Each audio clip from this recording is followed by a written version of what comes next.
Unión, Progreso y Democracia, para mí, para un número cada vez más creciente de ciudadanos, para todos vosotros, significa la esperanza de recobrar nuestra condición de ciudadanos, de poder participar de manera activa en la res pública, la cosa pública. La posibilidad de que esta quimera de una sociedad de ciudadanos libres e iguales deje de ser eso, una quimera, y aparezca como una necesidad. Una realidad que depende de nuestro deseo, de nuestro esfuerzo, de nuestra voluntad, de nuestra convicción y de nuestra inteligencia. Y nosotros, no queremos, no podemos dejar escapar esta oportunidad.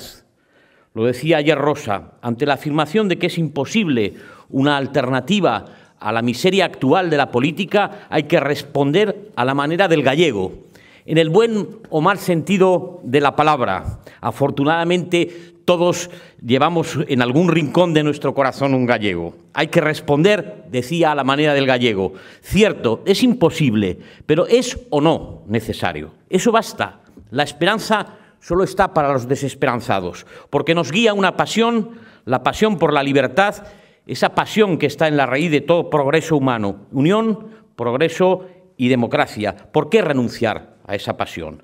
¿Es necesaria esa renuncia? ¿Que es posible renunciar? Ya lo sabemos. Para nosotros es necesario no renunciar. Sin más, eso nos basta. Porque no estamos en una situación política ordinaria. ¿Quién puede no escuchar lo que ya es un clamor ante la creciente degradación de la democracia española? Nadie puede negar ya el gravísimo retroceso que padecemos en materia de derechos y libertades fundamentales. Derechos fundamentales como el derecho a la vida, la libertad de conciencia o religiosa, la libertad de enseñanza, la libertad de expresión, de lengua, etcétera, etcétera, que destituyen a los ciudadanos de su condición de tales, han sufrido en los últimos años una drástica reducción, especialmente en aquellas comunidades como la nuestra, en las que gobiernan partidos nacionalistas, o asimilados, como decía Rosa hace un momento, a los nacionalistas. Agravios que la política institucional no ha querido, sabido o podido evitar. Agravios que no pueden ser solucionados por el funcionamiento normal de la política, el juego político ordinario, es decir, la alternancia política. Es necesario un alternativo. Y no podemos esperar una reforma moral de nuestras instituciones políticas o de nuestros políticos. Lasciate ogni esperanza. Podemos escribir en la puerta de la política institucional del Parlamento de Cataluña como el Dante escribía a las puertas del infierno. Debemos conformarnos, debemos renunciar a la política entonces, debemos aceptar el mal como inevitable, debemos refugiarnos en el apoliticismo. ¿Qué debemos hacer? Debemos convertir lo que es un clamor generalizado pero inarticulado en un programa de actuación política. Pero no os confundáis, no nos queda la solución habitual. Nosotros no podemos siquiera entonar el famoso caveat consules. Sabréis que el Senado romano, en circunstancias de grave peligro para la República, entonaba su célebre caveat consules, ne cui detrimente res publica capiat, que los cónsulos procuren que la República no sufra daño alguno. Pero como os decía, ya no quedan cónsules, por lo que ha llegado el momento de que los ciudadanos en Cataluña nos digamos caveat cives, que los ciudadanos cuiden de que el sistema democrático no sufra daño alguno, no siga sufriendo daños. No, la amenaza no nos viene del exterior, procede de nuestros propios cónsules. No podemos esperar una reforma moral de nuestras instituciones políticas o nuestros políticos. Es el momento, es necesario plantear una alternativa política necesaria, extraordinaria, para que la política deje de amenazar nuestra vida ordinaria, para recuperar la política como garantía de nuestros derechos y libertades. Porque la política ha degenerado, se ha convertido en ningún lugar, tanto como en Cataluña, en una nueva religión. Este es el mal. Lo decía ayer Rosa con mucha precisión. La democracia es un sistema político en el que las diferencias no nos separan, en el que está garantizado el que las diferencias no nos separen.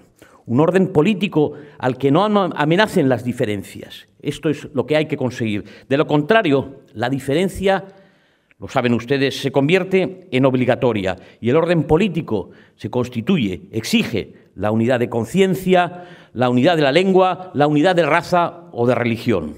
Lo contrario del verdadero laicismo.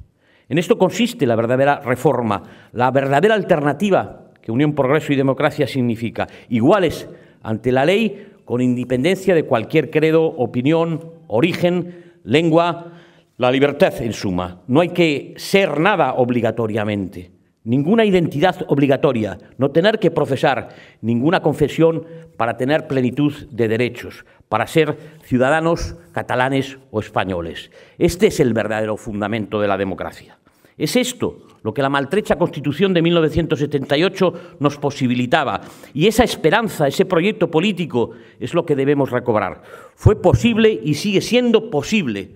Y lo reitero, si es imposible, no por ello deja de ser necesario, porque no hay otra opción, porque nos obligan a ser, de buen grado, yo sería político. Si la política fuera eso, política, pero es una nueva religión, como les decía. Nos imponen un credo obligatorio, invadiendo un ámbito vedado para el poder político, la esfera de nuestra conciencia, la esfera de nuestra identidad, el de nuestros derechos y libertades fundamentales. Porque no solo debemos obedecer, sino que además nos exige que lo hagamos de buen grado, que demos prueba de ello. La política es hoy en Cataluña un permanente auto de fe identitario.